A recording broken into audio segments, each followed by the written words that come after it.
Boris Johnson versus the EU, riots in Bristol over policing, IKEA on trial, and AI versus scammers. This is your TLDR News daily briefing for Monday the 22nd of March.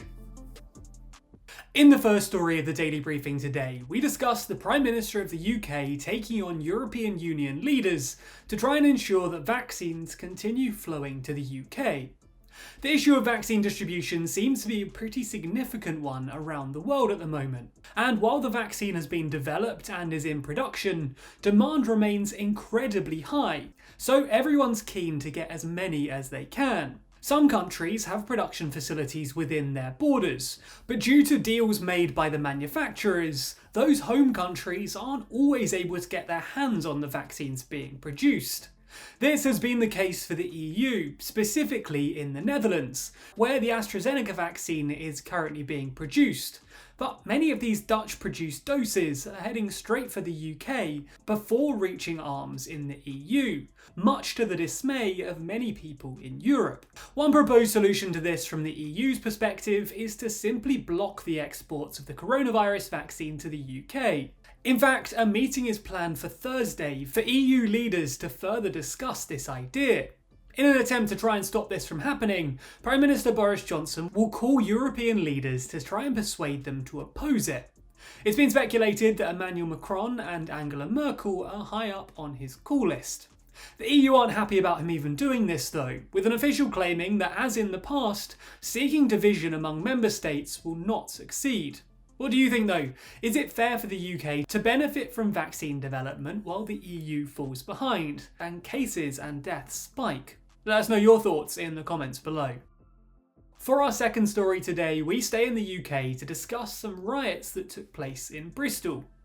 As we discussed in a video last week, that video is linked down below, the UK government has recently tried to introduce the Police, Crimes, Sentencing and Courts Bill.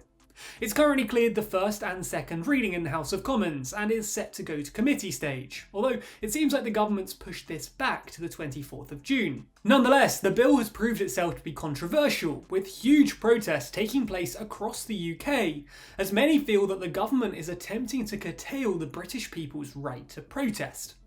Of these protests, one of the largest took place in Bristol yesterday.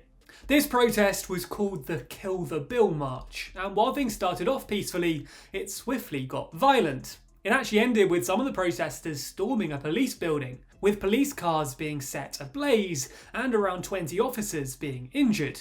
Two of these police officers had serious injuries, and one of them was left with a punctured lung. So far, 6 people have been arrested, and pictures have been released by the police in an attempt to find other protesters who are responsible for crimes committed. What do you think though? Is the bill objectionable? And even if it is, are these protests the right move? In the third story of the daily briefing today, we move to France to discuss a trial involving IKEA. We all know the fun of going to IKEA. Debating which bits of furniture to buy, maybe treating yourself to some high quality meatballs, and potentially even being pressured into buying a Dunkelscock. Well, it turns out that this whole experience might not be as wholesome as we first thought. Well, in France at least. It's been alleged that IKEA France established a spying system that included the use of private investigators and police officers. And both employees and customers were allegedly snooped on. And no, not for ignoring the arrows in the one-way system. In emails from 2012 that were leaked to a major satirical newspaper, it was allegedly revealed that the former director of risk management at IKEA France presided over investigations into employees who attended protests, with concerns arising that there were risks of them becoming eco-terrorists. Ultimately, we'll have to wait and see what the outcome of this is, because at the moment all we have is allegations, but it certainly seems to be an interesting story. In the final story today, we discuss an ingenious way of dealing with scammers. You may already know that the pandemic has seen rise to scammers trying to convince people to part with their money online.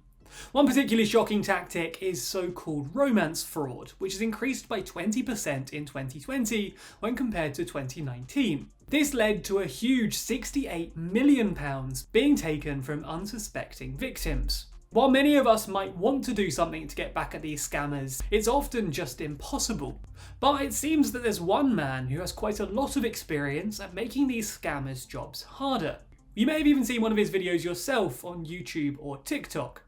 We're talking about Kitboga, a content creator who uploads videos of him wasting scammers' time. In some videos, he simply deliberately misunderstands their instructions, follows them right up to the last moment, just when they think they're about to get their hands on his money, when he misunderstands their instructions and it all goes wrong. In any case, the scammers are left rather frustrated, and while many clearly find this sort of video satisfying, potentially due to karma unfolding before our very eyes, the issue is that he is just one man and can only waste so much of scammers' times. Well, in an attempt to rectify this issue, he's in the process of developing an AI bot that understands what the scammers are saying on the phone and then plays back a pre-recorded sentence from Kitboga. At the moment, it's having some teething issues though, such as playing back the same clip of audio a number of times on the same call, but it's hard to argue that it hasn't already got off to a good start. After all, training an AI isn't going to be easy. In an interview with the BBC, Kitboga has stated that if I could keep them on the phone for an hour, that was an hour they weren't speaking to anyone else. Ultimately, if this AI bot succeeds, then scammers will be wasting a lot more time talking to an AI bot, and a lot less time talking to actual people. What do you think though? Is this an ingenious creation that will stop people giving their money unintentionally to scammers? Or is it just a pipe dream? Let us know your thoughts in the comments below. For those of you who think the news is too long, be sure to check out tomorrow's daily briefing. Read the newsletter by signing up at tldrnews.co.uk/daily. Listen to the briefing by searching for TLDR News in your podcast app, or watch the briefing over at youtube.com/TLDR Daily.